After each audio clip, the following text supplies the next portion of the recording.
Across the global food landscape, few sectors carry as much spiritual weight, economic importance, and cultural complexity as the halal meat industry.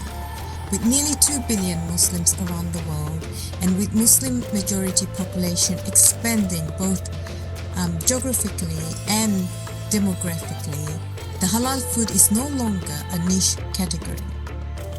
It forms a major segment of the global agriculture, trade, retail, and customer services. Yet, for an industry that affects so many lives, one of its central challenges remains unsolved. What exactly does halal mean in practice, and why does the definition differ so dramatically from one country to another? In countries across the Middle East, South Asia, Europe, Africa, and North America, halal certification is influenced by a delicate balance between religious body of law, national regulations, animal welfare policy, scientific understanding, and commercial pressure. There is no single governing body, no central authority, no universal agreed upon standard. Instead, the halal sector is shaped by a patchwork of organizations, scholars, government departments, private certifiers, and community expectations, each enforcing halal principles through their own lens and principles. This makes halal certification one of the most complex and misunderstood systems in the global food production. Now, Assalamu alaikum.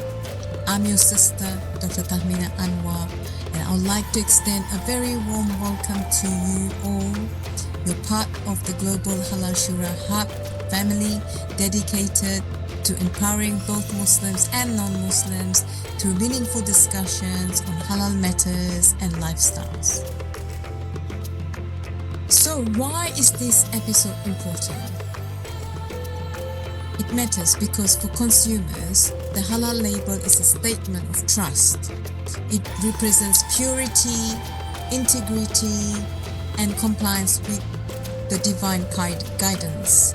When a Muslim consumer picks up a product bearing a halal stamp, they place their confidence not only in the food itself, but in everyone who handle that food, from farmers, transportation, slaughtermen, processors, auditors, certifiers, all the way to the regulators and retailers. But trust is a very fragile currency, and around the world, trust in halal certification has been repeatedly shaken. From scandals involving mislabeled meat in Europe to reported abuses in supply across Asia, to debates over stunning, mechanical slaughter and digital traceability, halal certification has actually struggled to maintain consistency and clarity in a globalized market space. Some countries require pre-slaughtering, others prohibit it. Some accept mechanical slaughter for poultry, others accept trained non-Muslim operatives under supervision. The inconsistency have led to confusion among consumers, tension between certifiers, and friction in international trade relationships. All of this take place against a backdrop of rapidly evolving technology, growing consumer awareness, and heightened expectation for sustainability, welfare, transparency, and ethical sourcing. Now, today's episode is a very interesting session. Yeah, because we've got a very interesting guest, very knowledgeable in the halal sector. His name is Dr. Anwar Husseini.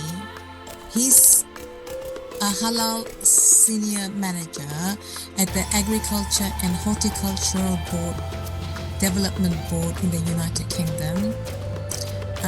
He also does consulting around the world, and with years of experience working at the intersection of religious requirements, scientific research and industry regulation, Dr. Anwar brings an exceptional level of expertise to this conversation. He has worked closely with Muslim scholars, Islamic authorities, halal certifiers, slaughterhouses, agriculture producers, retailers, government agencies, and the wider public.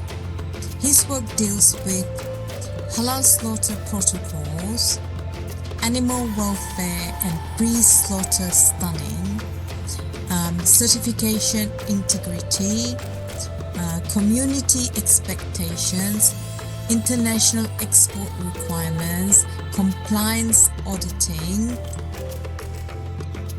supply chain transparency, and the future of halal in a globalized economy. Dr. Anwar understands the technical side.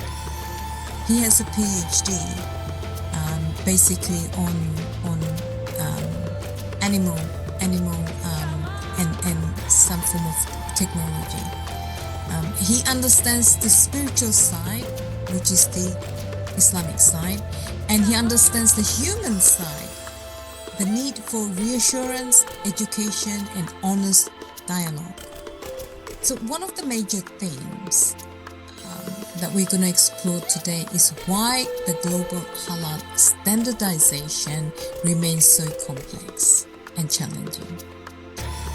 What halal is actually grounded in the Quran and prophetic guidance, its application varies due to a few factors. One, difference in Islamic body of law. So the four major Sunni schools are Hanafi, Maliki, Shafi and Hanbali. Sometimes they differ on technical rulings related to stunning, methods of slaughter, witnessing the slaughter, mechanical slaughter, acceptable levels of harm, conditions for necessity. These are the legal requirements at national law. So number two, government policies and animal welfare laws. Non-Muslim majority countries, particularly in Europe, Oceania, parts of Africa, have strict welfare regulations that directly influence halal slaughter conditions.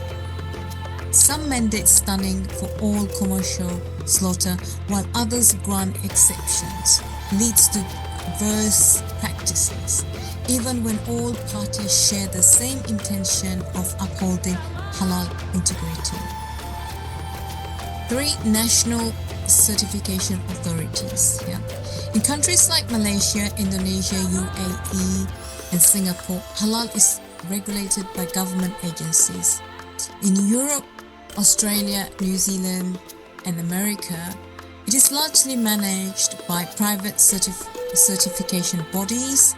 Standards therefore reflect local priorities, political pressures, trade requirements, and levels of scientific insight. 4. Commercial pressure in global meat trade. Now, export-driven producers must meet specific requirements of the importing countries, leading to multiple certification layers and sometimes conflicting demands. 5. Consumer expectation and digital awareness. Today's consumers are more informed, more demanding, and more connected. They expect traceability, ethical sourcing, and transparency. Values that the halal sector is still working to catch up with. So despite the challenges, the halal industry is entering a new era, a period of innovation, alignment, and digital improvements. Our conversation examines innovations such as blockchain-based halal verification, real-time slaughterhouse monitoring, DNA and molecular tracking, QR code-based consumer transparency, digital certification platforms, environmental and welfare conscious halal standards, harmonization of export protocols across continents. So these tools create the possibility of a future where halal certification is not only reliable but traceable and variable from the farm to the fork. Now, we have a few larger questions. What should the future of halal look like? Yeah. So beyond policy and the technology, we explore deeper questions. What does a spiritually alive, scientifically informed halal system truly look like? How can certifiers, governments, scholars, and industry players work together, not in competition but in cooperation? So, how do we rebuild public confidence after decades of confusion and mistrust? Is a global halal standard achievable or even desirable? What expectations will the next generation of Muslim consumers bring to the table? Dr. Anwar offers grounded, balanced, and practical insights drawn from years of hands-on experience. Now, why this episode is important for everyone? Well, whether you are a consumer curious about how halal works, a scholar interested in applied fiqh, a producer navigating export requirements, an industry leader seeking to align with global markets, a policymaker shaping national halal frameworks, an academic studying good governance, or simply someone seeking clarity in a complex industry. This episode provides a rare insight into halal certification. As we begin, today's conversation invites transparency, honesty, and understanding, moving beyond headlines, beyond assumptions, beyond controversy, towards a cleaner, more informative view of how halal meat reaches our tables. We explore the past, diagnose the present, and imagine a future in which halal standards are spiritually grounded, scientifically supported, socially ethical, environmentally conscious, technologically advanced, and universally trusted. This is more than a discussion about food. It is a conversation about faith, governance, science, integrity, and the future of one of the world's most important global industries. So now, let me pause for just a moment, because if this conversation is to you, I don't want you to miss out on future episodes. So please go ahead and hit the subscribe button. Subscribing ensures that you never miss an episode, never miss one insight or story that could actually shift your perspective or spark something new in you. This episode builds on each other, one conversation at a time, and staying connected is how the real growth happens. And when you subscribe, you're not just supporting this show, you are helping to expand a community of people who care about learning, reflecting, and making a positive impact. So take that 1 second now, tap the subscribe button. Stay with us. Let's continue with this journey together. So let's begin. Okay, so Assalamu alaikum. Welcome to this podcast, Dr. Anwar. I'm very grateful for your time. You're a very busy man. We all know this. So really, shukran for being here. Thank you. Thank you for having me. Assalamu alaikum wa rahmatullahi wa barakatuh. So we will start with the first question, Dr. Anwar. So, since you're an expert in halal certification and regulations, globally, so the first question I would like to ask is what is halal meat certification, and why is it so challenging globally? So that is one part, and the other part is what factors make the standards vary from country to country? Yeah. So thank you very much again, sister, for your kind invitation. So halal certification is basically an assurance to the organizations use to inform the consumer about the status of halal food. So in many Muslim countries, Muslim majority countries, you may not have halal certification, but in Muslim minority countries like Europe and also Australia, New Zealand, and America, you will have certifiers who are informing the consumer about the status of halal food, because not all food in these countries is halal. Most of it will be non-halal. Right. Okay. So in terms of the differing fiqh, yeah. In the meaning, across the Muslim majority countries, yeah. How does that actually affect the labeling of the halal slaughter, and also the rules for certification, please? Yeah. So differences in the interpretation of the Hadith or the Quran results in the differences in standardization and also certification requirements. Differences of opinion is not a bad thing. However, sometimes if it applies to critical stages, that is when it becomes very, very important. So for instance, when it comes to slaughter, we know that at the point of slaughter, the animal needs to be alive before slaughter. Bleeding must be done properly by a sane person. The tasmiyah should be done. So as long as you don't have differences in these main stages of production, so the animal must also be alive. If there are no differences in the fundamentals of slaughter, that is a good thing. But those differences will always exist because we have 4 schools of thoughts.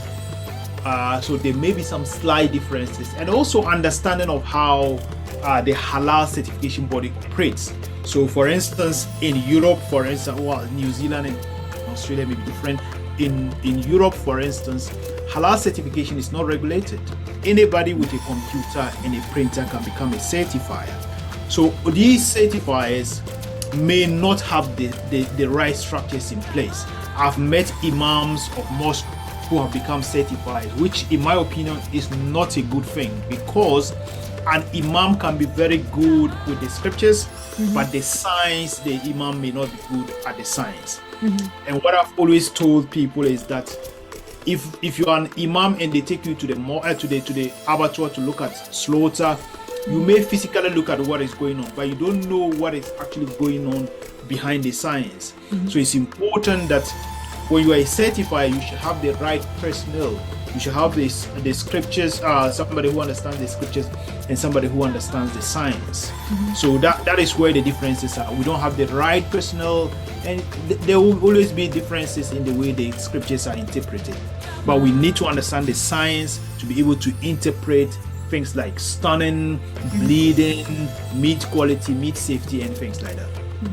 Is there any country that is actually leading in what you just said? Like in terms of, having a combination of someone who, the actual halal slaughter people who understand the Islamic theological reasons and backgrounds, and also the scientific methods or reasons. Yeah, is there any country that's leading? Is UK leading it, Dr. Anwar? Let me guess. If you ask me for which country is leading, I'll mention, but I'm not gonna mention about the UK for now. Okay. And I have a reason for that. Okay. No I would worries. say, I would say it's Malaysia, because they have played an instrumental role in standardization, and they have actually invested a lot in terms of DNA testing, and also in terms of the slaughter process. In the University of Putra, Malaysia, they have dedicated a department for halal research. So that is what we're talking about. People who understand the science, and they also have some scholars within the MS Malaysian standardization guys. So the science and standardization can combine together to bring decorum in halal. Yep, I've learned something new today, Dr. Anwar, so thank you for that. So the next question I would like to ask you, Dr. Anwar, is from your point of view, what are the minimum requirements that any halal certification body should meet to ensure consumer confidence? Yeah, so for any certification, or whether halal or even conventional certification, human resource is very, very important. So there are certifiers who are operating like one-man band. They are jack of all trades. He's the accountant, he is the auditor, he is the whatever. No, you cannot do that. No matter how clever you are, you can never be good at everything. So it's important to introduce division of labor, where, as I've already spoken about, you have the auditors who are trained, not just grab somebody from the mosque and say, look, you are a Muslim, you can go to the abattoir. No, that is, we have passed that time. People need to employ experts. They need to employ skilled people. Not just the fact that somebody is a Muslim does not necessarily mean the person is a halal auditor. That is something we need to clarify. But I've seen people just grabbing people from the mosque and sending them to do. That is not good enough.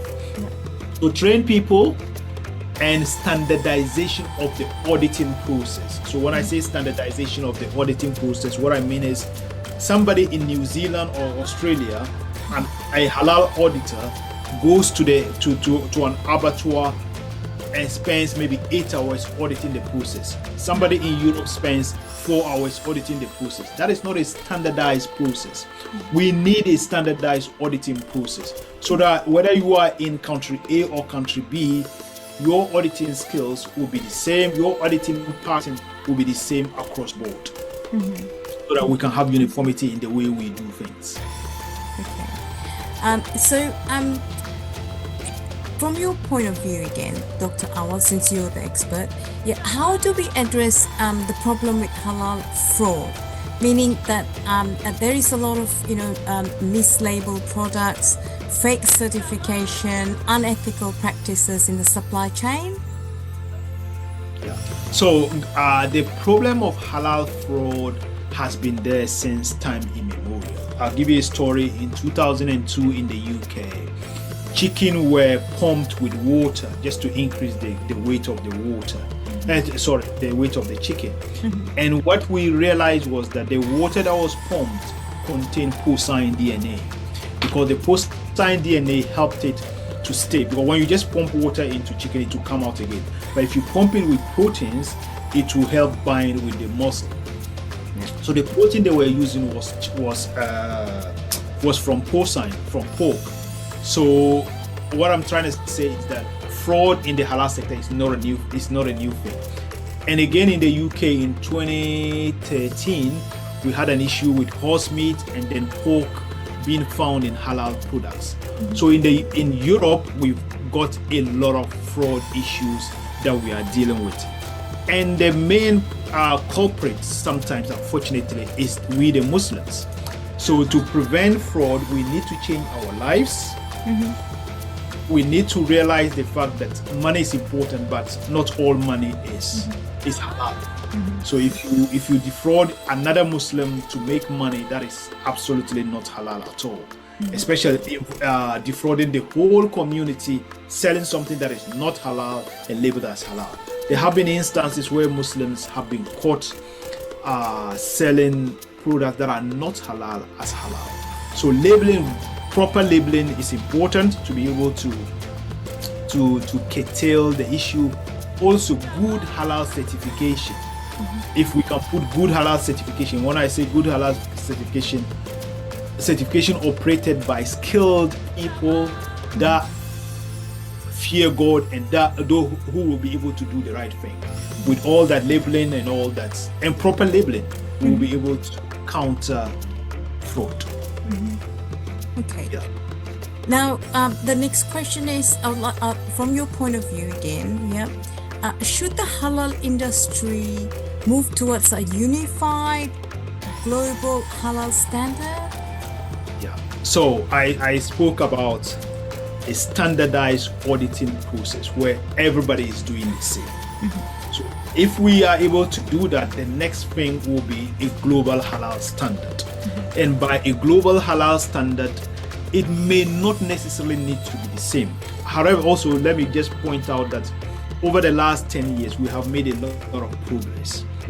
The reason why I've said we've made a lot of progress is that maybe 10, 20 years ago, there was no global or something similar to a global standard. Now we have the GSO standard, GSO 993 standard, which is used by a number of countries within the GCC.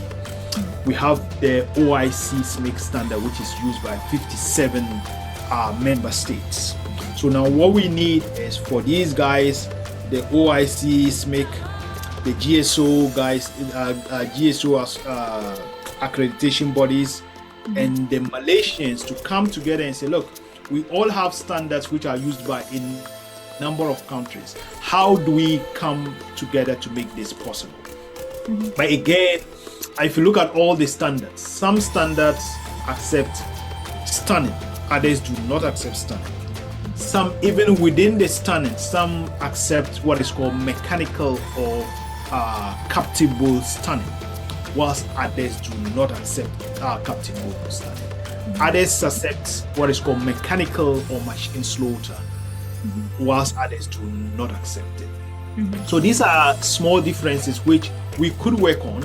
If you bring scientists together, they could advise the standard bodies to say, look, this method is not good. So I have views about stunning. Some of the standards that are in the international standards, in my opinion, they are not good, but who am I to make such a case? So we need to bring scientists together. We need the standardization bodies, but they need to listen to the science, because accepting something that you are not sure about is not an Islamic practice.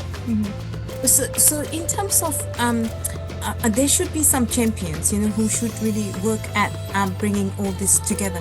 Which country do you think should lead?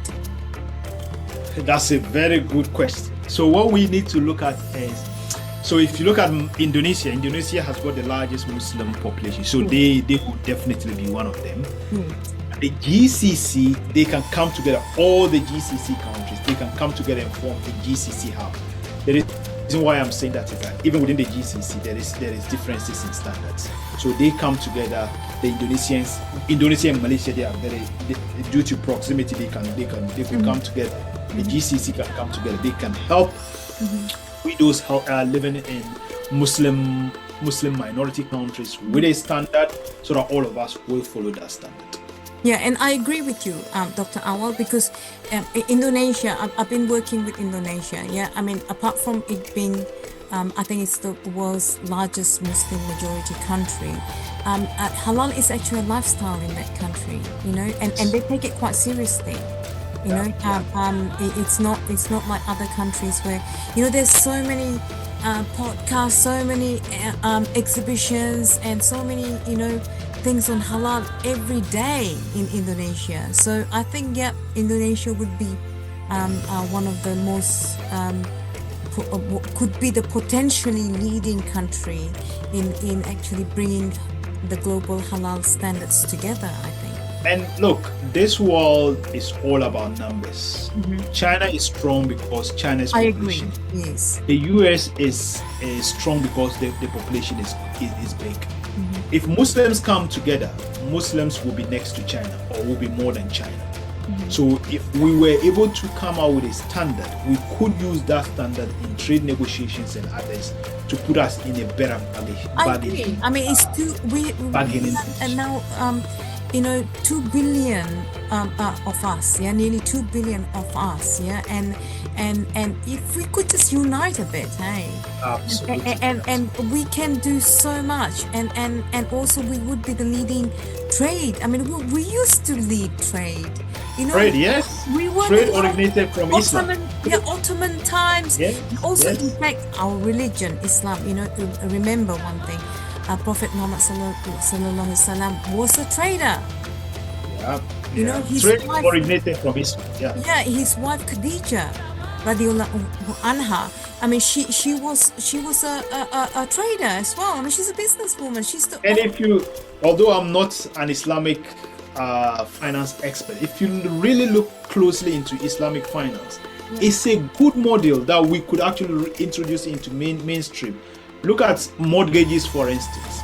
If you take a mortgage, you pay a lot of interest. But Islamic finance can work around it because it say you can't make money on money, or you have to do something to make the profit on the money rather than just putting interest on something, making life difficult for the ordinary consumer. Yes. Not just Muslims, but everybody.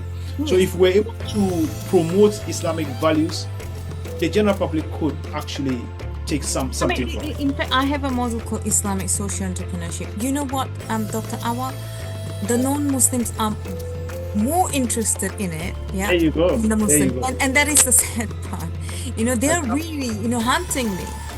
Yeah, because in fact, even the trust law, the Western trust law, yeah, that came from Waqf. You see? The Waqf law. I mean, there's been PhDs on that. Even Oxford University, when Oxford University was actually founded, they based it on the Waqf law. So much. We don't promote these things. We need to promote it. Yes, I mean, so much has been borrowed from Islam. I wouldn't use the word stolen because they don't like it. So I would use the word borrowed. But they need to acknowledge it, and I always go and say, they need to acknowledge that it was borrowed, from Islam. Okay, so now zooming on to roles, yeah, what role should the national in a country, yeah, national government play in regulating halal certification, or should it be state control, private control, or maybe a hybrid model, like a bit here and a bit there? So putting everything into the hands of government will not be a good idea, because the government will dictate what you need to do, and the government doesn't know halal, or they do not have the right mechanisms to take decisions on halal. So either a hybrid model or a situation where Muslims are put in charge of halal but supported by the government. So if there's any resource needs, the government can support. If there's any financial need, the government should support, but the Muslims should lead it.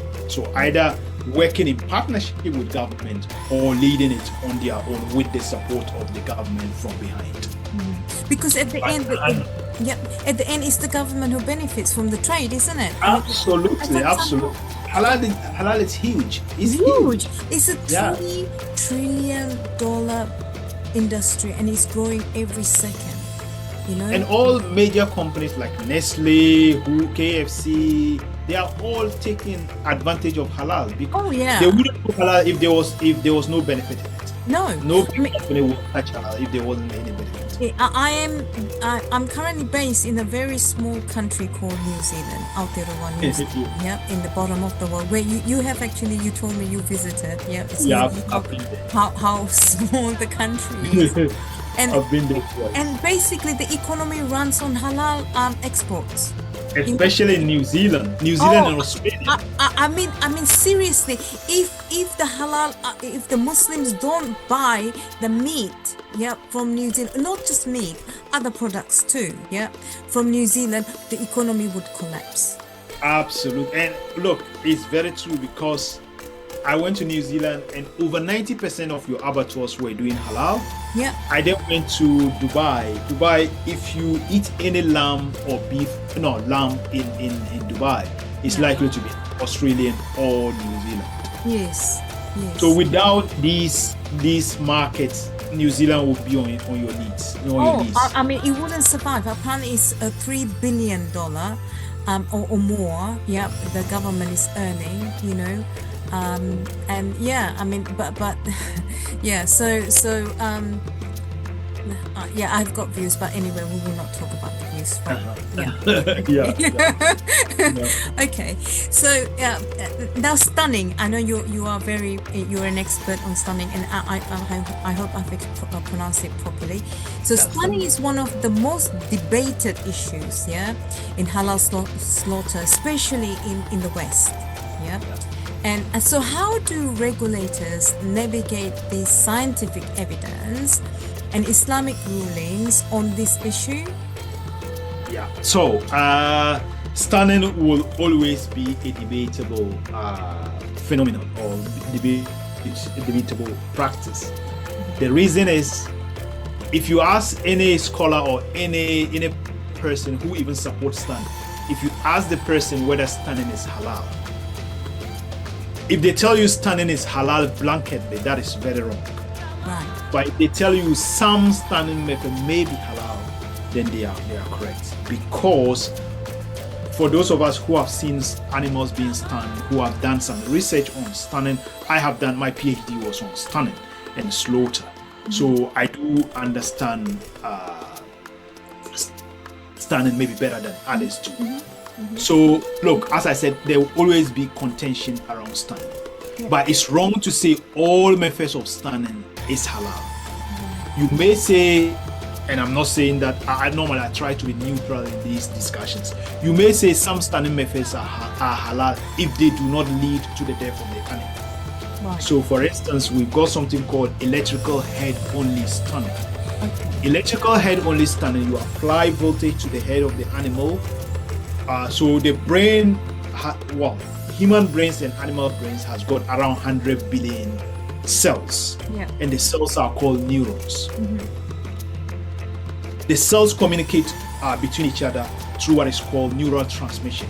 And neural transmission means one cell will pass chemical to the next cell, mm-hmm. to tell it that, look, this is what we need to do now. And as I said, there are 100 billion neurons. Mm-hmm. So when you pass electricity through the head, mm-hmm. you disrupt the communication between neurons, between the brain cells. Mm-hmm. So the brain cells can no longer communicate. Mm-hmm. And when you do that, that is when they say the animal has been knocked unconscious. So that is head only stunning. Right. Now there is also what is called head to body stunning. Mm-hmm. You stun the head of the animal, then you apply a secondary current to the heart. Mm-hmm. So you stun the animal, then you then stop the heart. Mm-hmm. And when you stop the heart, you cause heart attack. Mm-hmm. And that will cause the death of the animal. So that is completely wrong. Although some Muslims accept it, that is completely not halal. Mm-hmm. But some Muslims may accept it. Then there is the mechanical stunning, where you shoot the head of the animal. It can either be penetrative or non-penetrative. The penetrative will penetrate through the skull and destroy the brain.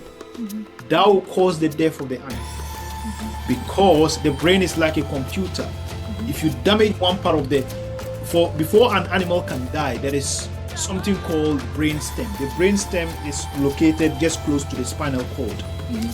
But when the brain stem dies or it loses function, that's when we say somebody is dead or an animal is dead. Mm-hmm. So when you apply when you shoot the head of the animal, mm-hmm. you physically destroy parts of the brain. Mm-hmm. And when you destroy parts of the brain, they can no longer communicate with the brain stem. Mm-hmm. And if they cannot communicate with the brain stem, mm-hmm. the animal will die. Mm-hmm. Unfortunately, there is a lot of even international countries that are accepting mechanical stunning. I tried to explain it, although I spoke about it in South Africa and people were very angry because, as I said, there are Muslims who are making money from certain sources they wouldn't want you to talk about. But as a scientist, I always tell you the truth. If you accept it, that is up to you.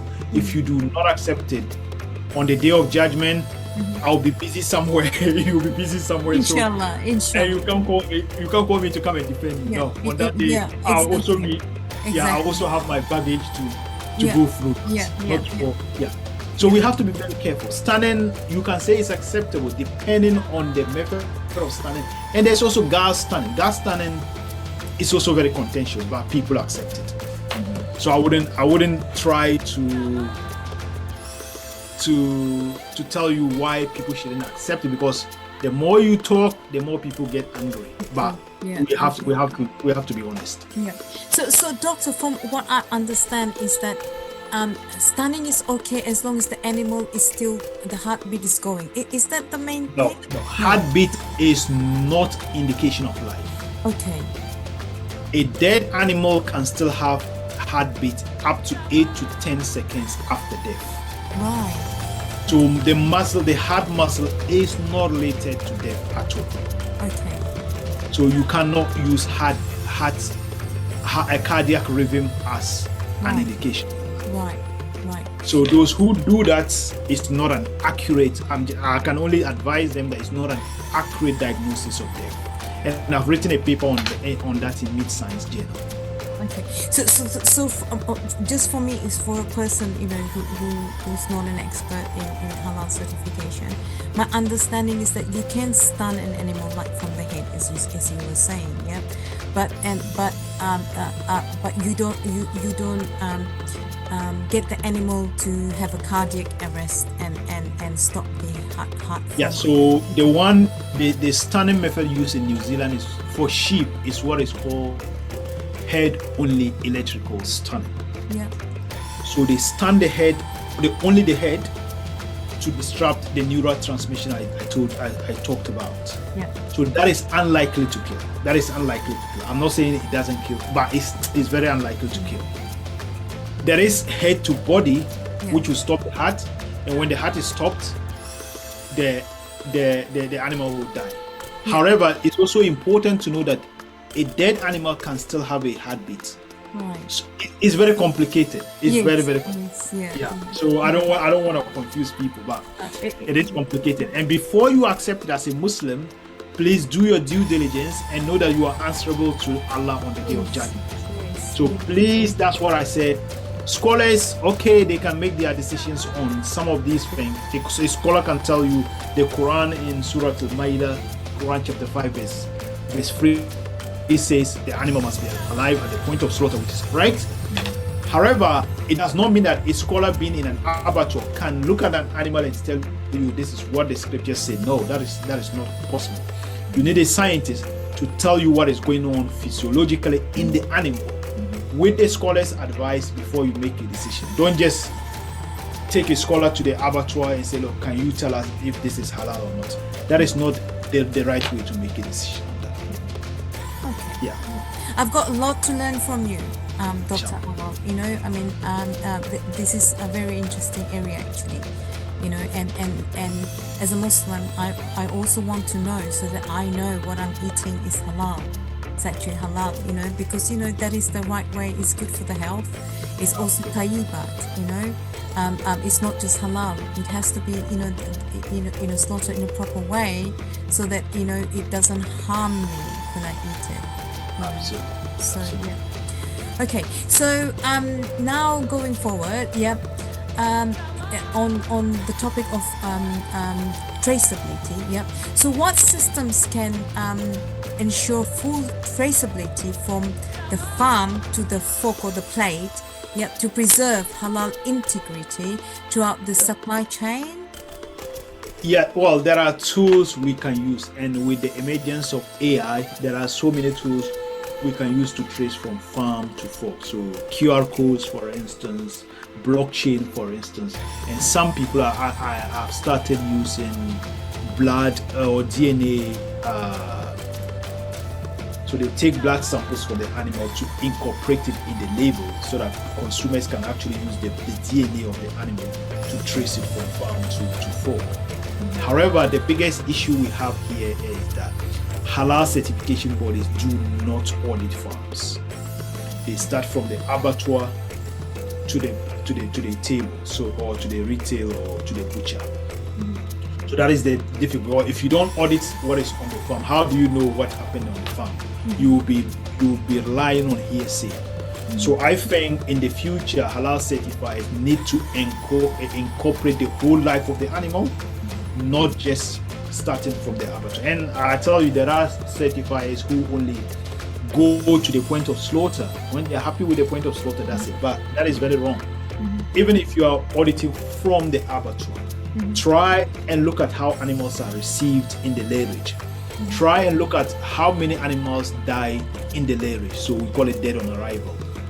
Dead on arrival, and also those that die in the lairage.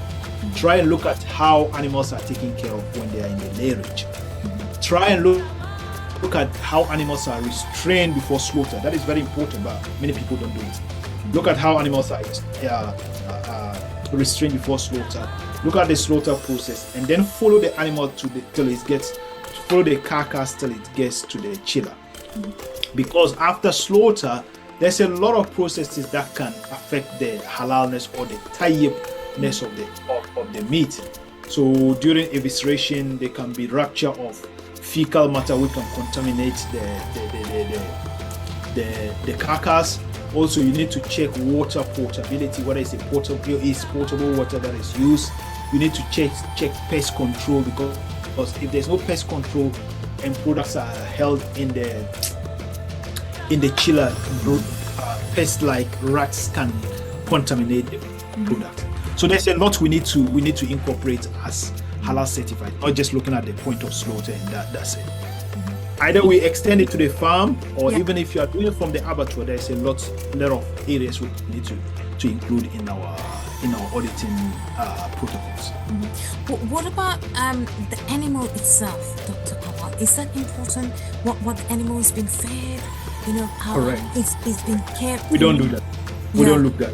It's very important. Yeah, it's very important. Whether it's caged up, in a very what is the word? It's really Factory farm? Yes. Yeah, but the trouble is, if you talk about factory farming and also talk about caging of animals, most consumers when they go to buy meat or food, they ask for how much the food is. They don't actually care about how halal it is, but how much it is. Price, yeah?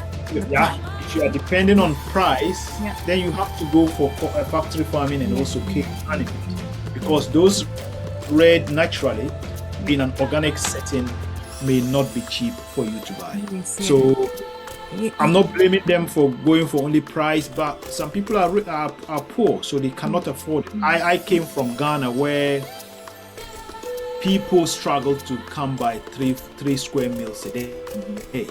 So such a person, if you are telling the person to look for halal, he'll tell you, look, go away, I need something to eat. Yes, survival. It all depends on economic situation. Yes, but in terms of halal, if the animal is being fed with pork or something,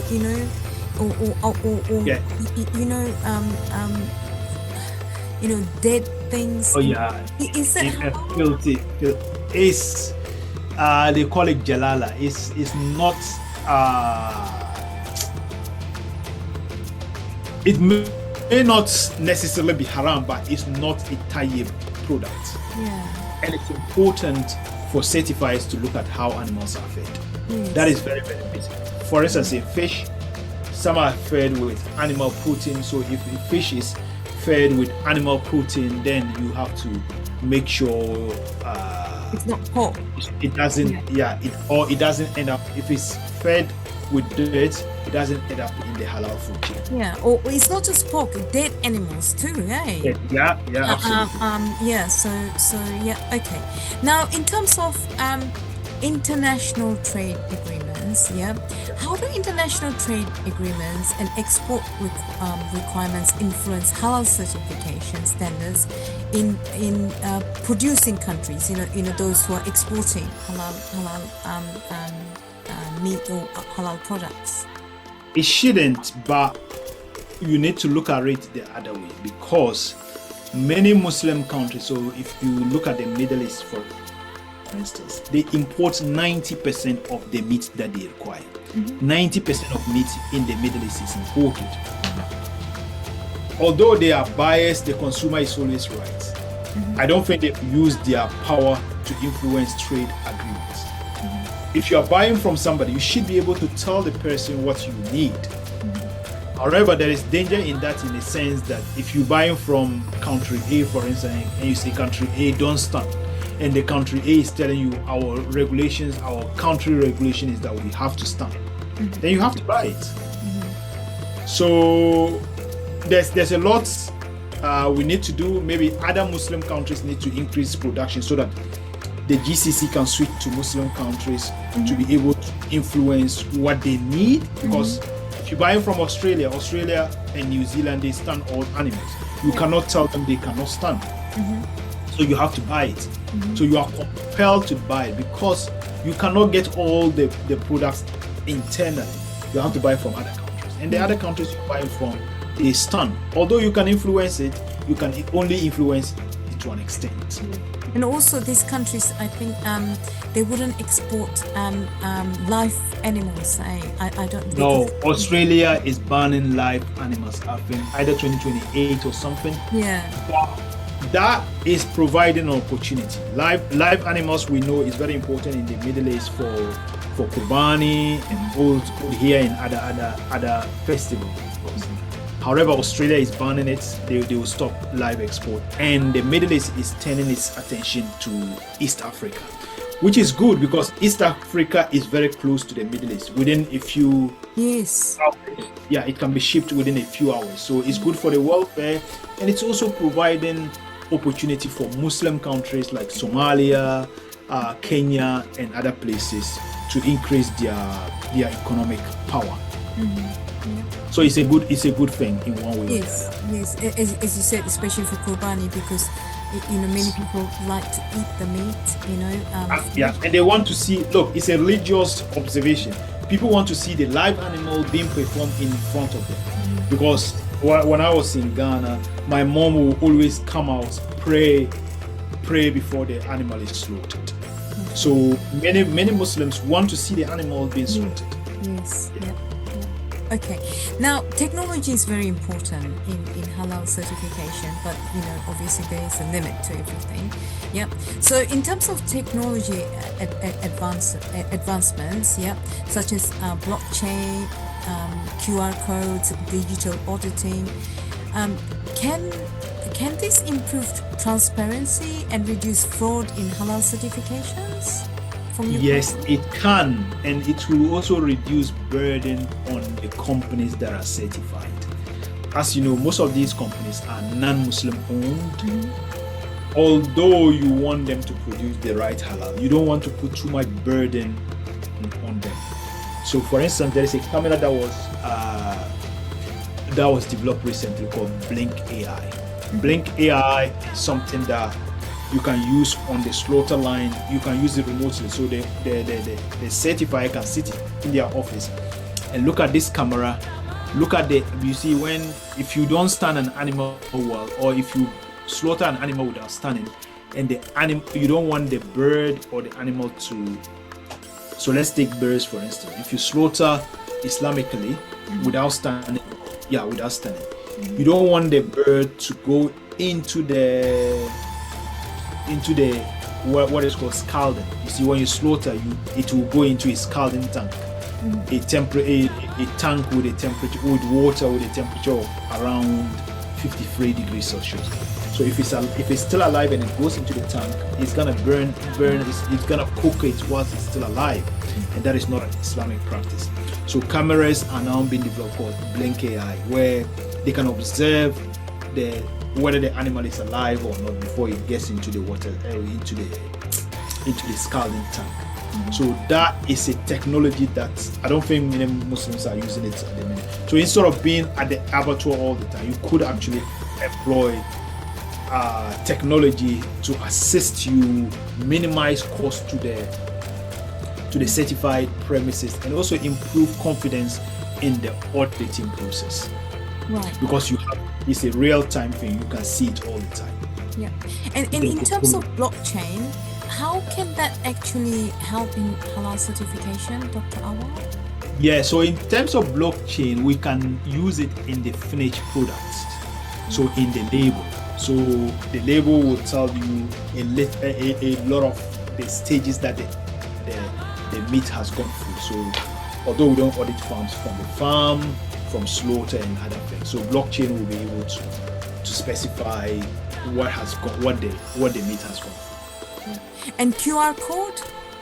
QR code will be very similar. And I also mentioned the DNA thing. They take blood from the animal and incorporate it into the label, so that when you scan it, it will tell you the DNA of the animal. The DNA will trace it back to wherever they've inputted it from, whether they've inputted it from the abattoir or from the farm. There was a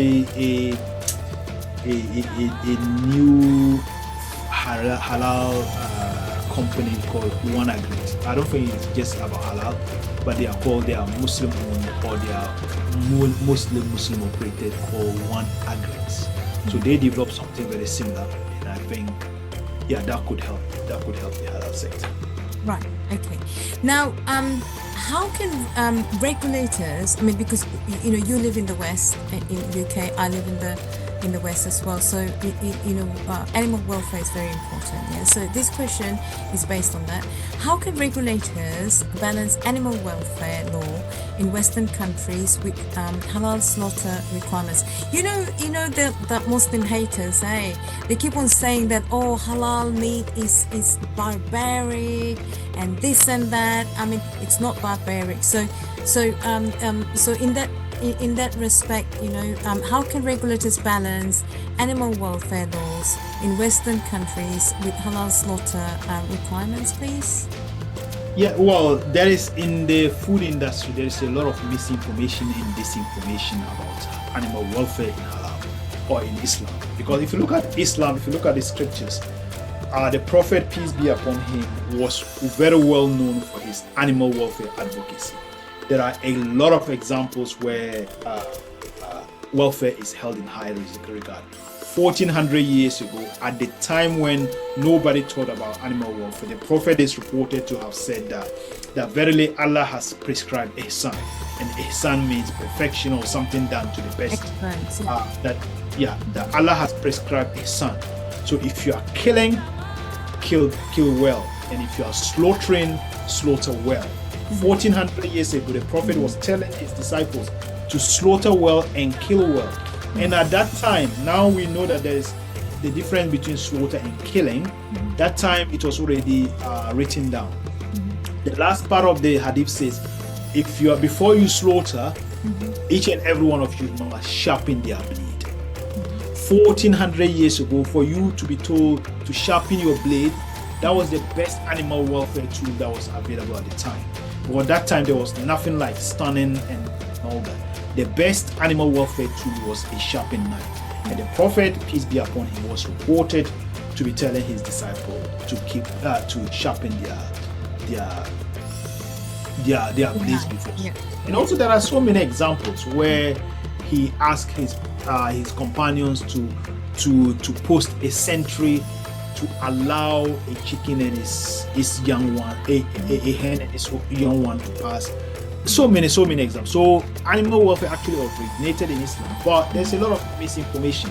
If you go on Google, it's all about barbarism. It's all about anti-halal slogans telling people stop halal certification, stop ban halal slaughter and all that. But welfare, and I have written a paper on it in 2017.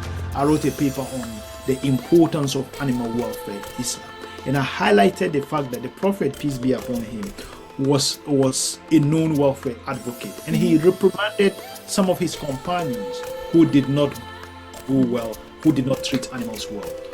And look, another important thing is that before the coming of Islam in pre-Islamic Arabia, Muslim or the Arabs used to eat parts of live animals. So if they see a goat going, they can catch the goat, cut part of the goat, the live animal, and eat it. And they considered that as a delicacy.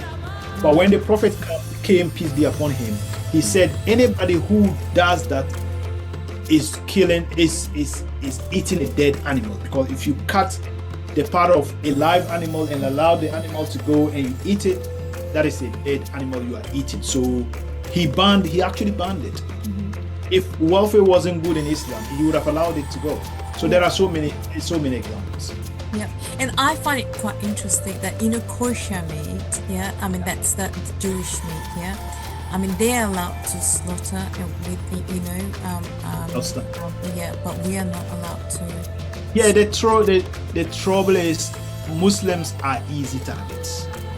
So if you see a Jew and a Muslim, people will rather attack the Muslim because it's just easy to attack us. So even if we are doing the same practice with a different religion, people would rather just come to the Muslims. And one of the reasons is we are not united. That's if right. we were united, and we have to have our standard, and trade standards as well. That this is the only way we will accept it. If you're going to export your meat, you follow our rules. Our rules. That is it. And we are the buyer, we are the consumer. Yes, but the problem is that we have become slaves. We've become slaves of the West, and that's the problem. Without halal, most people, look, in the UK, almost 100% of our mutton goes to the halal market. Almost 100%. So without the halal market, where will this mutton go? So we have the buying, the purchasing power. We just need to come together to say, look, this is what we need. I mean, I heard that in New Zealand, all the meat is now halal because they can't, it's cheaper to process everything in a halal way, although it's not, the ones that are non-Muslims eat are not labeled as halal. But apparently, it's all halal. I mean, obviously, I'm not going to eat anything that is not labeled halal, whether they say it's halal or not. I'm not going to take their word, without certification. I mean, I rather just eat fish. Like when I go to events, non-Muslim events, I just become a vegetarian. To be on the safe side anyway. Okay. Now, again, that if we bring the likes of China into the debate. Yes. China, I went to China 2 months ago. They don't use Facebook, they don't use LinkedIn, they don't use WhatsApp. Look, they tell you what they want, and you have nothing to say. You cannot say anything. I mean, seriously, I don't know why we don't make the rules, and I don't know why we don't make the standards. And this is the thing I never understand. This is one of the reasons I started, the Global Halal Shura Hub. To get these discussions with people like you who are experts and have got PhDs, and you are not scared to say what is right. As you said, you are answerable to Allah subhanahu wa ta'ala. You're not answerable to anybody else because you don't want to get stuck on the other side on the Day of Judgment. And this is the kind of people that I want to interview because you are teaching. You are actually propagating the knowledge. Whether people use it or not, on the Day of Judgment, you can say, well, I did speak, there was a podcast, they didn't listen to me. So again, when I went to China, I was like, I was telling my host, so how do you live with that WhatsApp, LinkedIn and all that? He said, no, we are fine, we don't need it. There you go. So, look, they are consumers and they are saying, we don't want this. Unless maybe put this, that, before we can use it. Which you are entitled to do if you are a major consumer. Yes. And but we haven't used our power at all. Muslims haven't. No, we haven't. I mean, I hope countries like Indonesia and Malaysia, they will lead, as you said, and hopefully there will be a critical, steering, people, in terms of getting the standards together and also creating the rules and saying that this is how it should be, and that is very important, Dr. Anwar. Okay, Dr. Anwar, do you think that consumers actually trust the halal logo these days, or has the certifying bodies caused more confusion or doubt?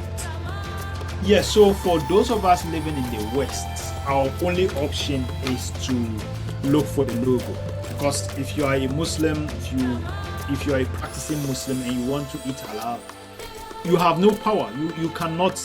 If you go to the retail and the product hasn't got a label, you avoid it and look for a logo. So in the UK, there are some consumers who lean towards certain certified products or not, or certain halal certification bodies. So the two main ones we have is the Halal Food Authority and the Halal Monitoring Committee. So there are some consumers who almost always go for one certification body. So they do provide assurance, because apart from them, you have no option. So I think that's the only assurance bodies we have, and that's why people stick to them. Yeah. So what you just described, is that just for UK or around the globe? In New Zealand, you may have that. I've heard of PIANS, I've heard of other certification bodies. There may be somebody who says, look, I don't trust Certify A, I only trust Certify B. But in the UK, we have that. I don't know of New Zealand, but UK is very common. For somebody to say, I'm not going to eat from this certified, I'll rather eat from that certified. Right. Okay. Okay. So in terms of economic implications, what do you think, from your viewpoint, are the economic implications for meat processors when they must comply with multiple halal certification standards for different export markets? So I know one abattoir, is a beef abattoir in Ireland, that is using up to 6 different certifications. Wow. So I was speaking to him why he has to use it. He said, look, in Europe, France is a major importer. They've got a lot of Muslims. I think they've got around 6 billion. Yeah, they've got around 6 billion Muslims. It's France and Germany. They are 2 major processors. And in France, we've got a lot of proponents of non-standard. So they will always ask for non-standard products. So he has to serve that market with one certification body. In the Middle East, what happened to him is the certification bodies here he's using, some will be approved for this, some will not be approved for that. So he has to make sure he's got certification bodies to cover all the countries. So that adds cost to the abattoir. And he was complaining that, look, he wished he could use one, but he cannot. So the use of multiple halal certification bodies allows processors to access different markets. However, it adds a lot of burden to them, time and cost. Yes, I mean, at the end of the day, we should really try to bring the cost down, of halal labels, and this is why some people, I mean, it's either you have to eat, to survive, or and you have to make that, because life is hard these days. It's not everywhere in the world. The cost of rising, the cost of living, food prices. So, we really should be mindful of the and also in the UK, beef is very expensive. So if the certification is adding more cost, then you are eliminating a lot of consumers who cannot buy it. That's so right. They have to even New Zealand, non-halal meat is cheaper. There you go. It's much cheaper. It's sad, yeah. And it's really sad. I mean, it's sometimes it's even like half price, Dr. Anwar. That's not. And it shouldn't be that way, right? But we are not rich. Muslims are not rich. Muslims are not rich. If we are rich, we don't have to spend it on just food. Yes. There are so many things. There is charity. Yes. So that is the sad state, actually. Yeah. Okay, we're coming to a closure. This is the second last question, Dr. Awal. I'm mindful that you're a very busy man. So, how can halal certification bodies be held accountable, audited, audited to ensure consistency and professionalism? So, this is the halal certification bodies. So, as I said, in the UK or in Europe, we don't have an overarching authority that approves, certifies. So anybody can come on board and become a certifier. But to hold them accountable, they must have somebody, a big organization, checking them to make sure they have the right, they are operating ethically, and they also have the right personnel to do the job. Because just having a computer and a printer does not make you, and the fact that you're a Muslim does not make you a halal certification. You need to have the right people in place. And also consumers can also give them pressure. If consumers start asking them questions when they use unconventional or unacceptable processes, the consumer has got the right to ask them, keep asking them questions. Why are you using this? Why are you using that? And at the end, they will be accountable for some of the things they do. Okay. Now the final question, and this is a big question. Okay. So looking ahead to the future, Dr. Awal, yeah, what major reforms are needed in the next decade, to strengthen the global halal meat industry and to protect the Muslim consumers? So the first thing we need, and I already mentioned, is the way we work as certifiers. If you go to a food processing site, there should be a uniformity in the way we audit. Also, even apart from the auditing, the way the companies are charged is different. In the UK, I went to an abattoir and I was speaking to them. One certifier was charging them over £100,000 per year. Another certifier was charging around 10,000. So 100,000 against 10,000 is too vast a difference. We need to also align our fees so that it's not huge. There's no huge difference between fees. So if it's 10,000, if it's 10,000 and 11,000, that makes sense. But 10,000 and 100,000 is a lot of money. Big difference, yeah. Big difference. Also, what brings that problem is some certifiers charge processes based on weight, so per kilo, whilst others just give a uniform or an approved annual fee. So they need to adopt the same fee. So that is the fee. And apart from that, the auditing, they need to be trained auditors. They need to be uniformity in the auditing. If you go to an audit, you start with an opening meeting. You start with you follow with a side tour, and then a closing meeting. If people understand all these, so an opening meeting, what are you looking for? How long should the opening meeting take? A side tour, if you're going around the thing, what are you looking for? Is it just the slaughter? That is not acceptable. Apart from the slaughter, what do you need to look at? And that's why we need expertise. For people with technical expertise to come in to say, look, this is a critical point, let's look at it.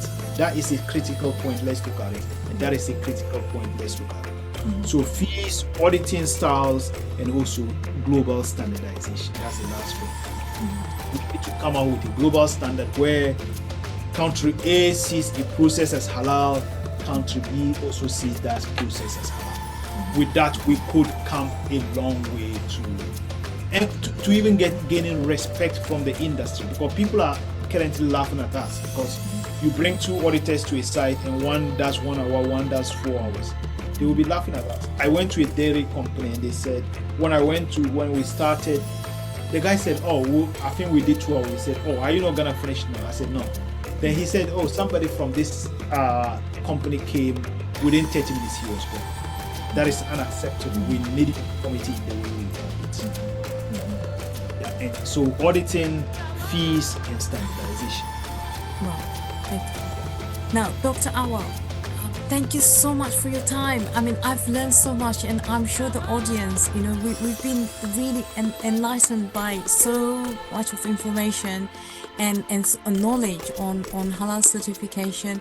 And it has been an honor for me because you are an expert, global expert, and you have a wealth of knowledge, so thank you so much for spending your time in just propagating this knowledge. May Allah subhanahu wa ta'ala really bless you for spreading this knowledge, and I am so grateful.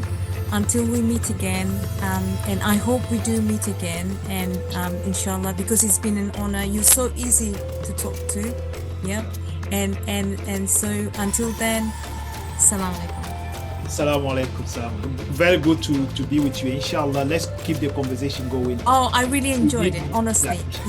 You are so, I mean, you're brilliant, so, and I really enjoyed this podcast. Yeah. Thank you so much. Salam alaikum.